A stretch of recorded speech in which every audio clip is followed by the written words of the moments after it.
Hey everyone, Tim Schofield here. Time for another video. Already posted a couple this week. Going to look at the Galaxy Z Flip 3 5G in this one from Samsung. They sent this one over. Also upcoming, Samsung sent over the Galaxy Watch 4 and Watch 4 Classic. So videos on these coming as well. So make sure you subscribe. Tons of content coming soon so you're notified when those videos go live. Anyways, we're gonna focus on the Flip 3, the one that folds together like an old clamshell style phone. Now, if you're looking to buy one of the Samsung foldables, this is the less expensive option at $1,000 in comparison to the Fold 3 at $1,800.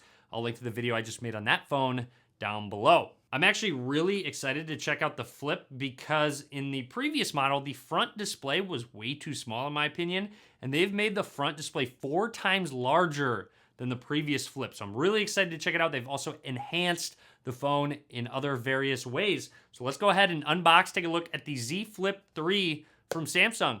So let's begin. There's a lot of cool color options with the Z Flip 3, and this is actually the cream color that Samsung sent over. Very, very small box. Opening up the top, right away we're greeted with just a normal phone, right? No, it does fold. There's a look at that cream color with a black accent. There is a display right there. We are gonna set this to the side for just a second, continue on through, see what we get. Not much. Getting started guide, 1 USB-C to USB-C cable and a SIM ejection tool. So they are keeping it light with the extras in the packaging. Drop a comment, let me know what you think, especially with the Z Fold 3 and the Z Flip 3 being a little bit more on the pricey end. Drop a comment, let me know what you think about no power brick or headphones. On to what you came to see, the Z Flip 3, very thin and light overall. Definitely the smaller of the two foldables that Samsung is now offering.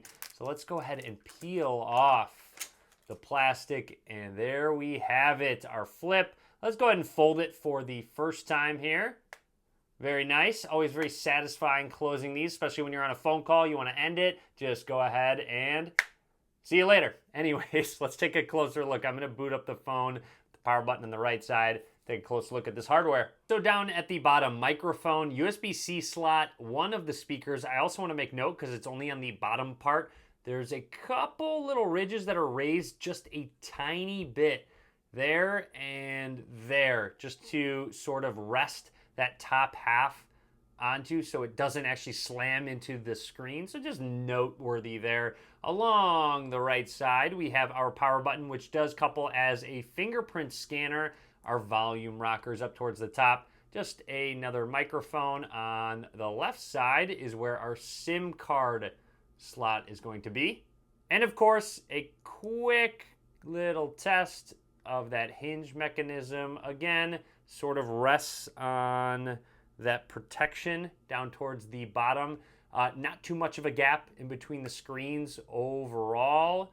And maybe one more. It does say Samsung on the spine, and it closes very seamlessly and sits very flat and straight. Oh, I'm gonna be honest, I can't really tell if I like this cream color or not. It is definitely unique and different though, and it does contrast well with this black up towards the top next to that dual camera system. Now you have a wide angle lens and an ultra wide angle lens, and overall I'd say those are the two I would prefer. However, I'd like to have seen a third lens if at all possible, adding a telephoto, but you don't get that with the Flip. And when it comes to that inside display, it has a pre-installed screen protector, which I like to see. This is a punch hole design for the front-facing camera. Now, I'm going to run through the startup process, talk about anything that is noteworthy. So let's set up that side fingerprint scanner. You can set up face unlock as well if you'd like to.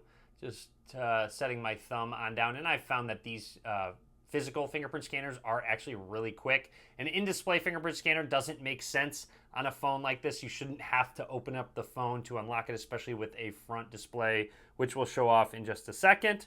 Fairly important since it is a foldable phone, just some extra instructions to take extra care of it. Now it does have an IPX8 water resistant rating, which I love to see because that's an upgrade from previous models, but just lets you know, watch out for keys, any particles like sand, anything like that. Just keep sharp objects away from the display, essentially. So we are all set and ready to go with the Galaxy Z Flip 3 5G. First of all, it does have a 120 hertz display, which I can tell is already enabled out of the box. As always, just want to show you how to get to that. Go into display, motion smoothness, it is on adaptive. You can bump it down to 60 hertz, which doesn't look as smooth. However, it will save a little bit of your battery life. Another one of my biggest complaints about the previous model was the front display. So right now, here is a look at it, just a small display, 1.9 inch AMOLED. So you'll see it looks really good. It looks like it's completely off for just a black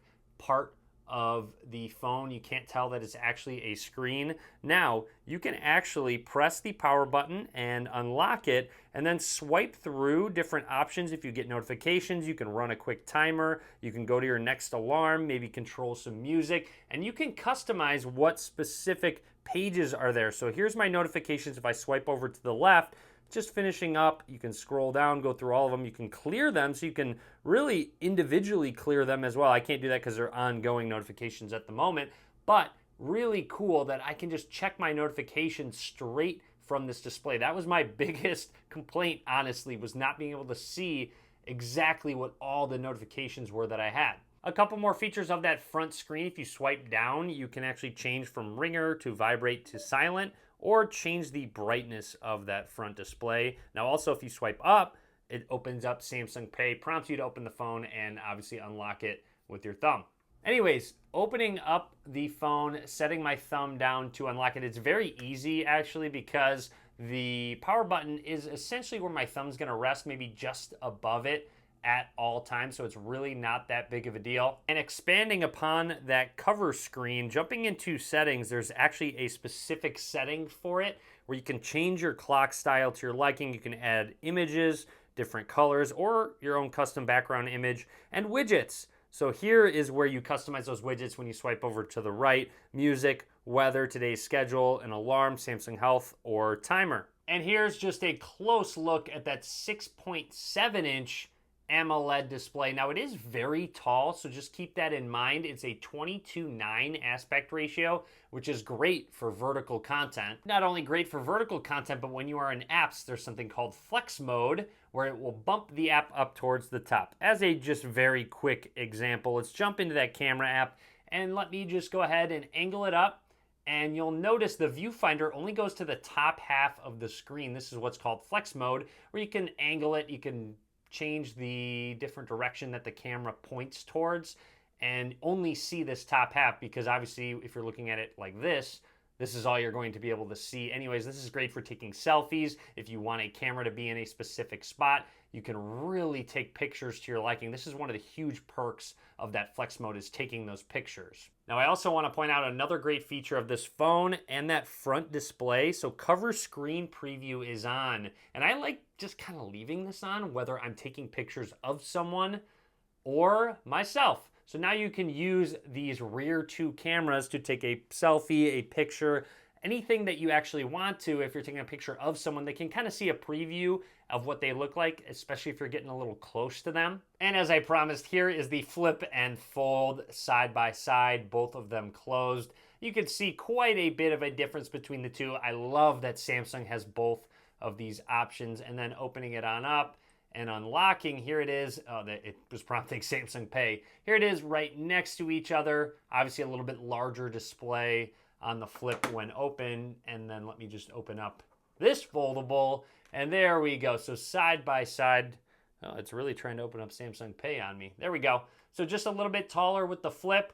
Obviously a lot larger with the fold. And of course, a bit of a weight difference. So the flip is much lighter than the fold is. Of course, you got kind of a phone tablet or just a much more compact phone. So anyways, that is everything I wanted to show off for now with the Galaxy Z Flip 3 5G. I hope you enjoyed the video. Be sure to drop a comment. Let me know what you want to hear about in future upcoming videos, whether it relates to just foldables in general or this specific phone. I'll be sure to get to it. So drop a comment. Lots more videos coming on the flip and fold. Be sure to subscribe so you're notified when those go live. As always, thanks for watching.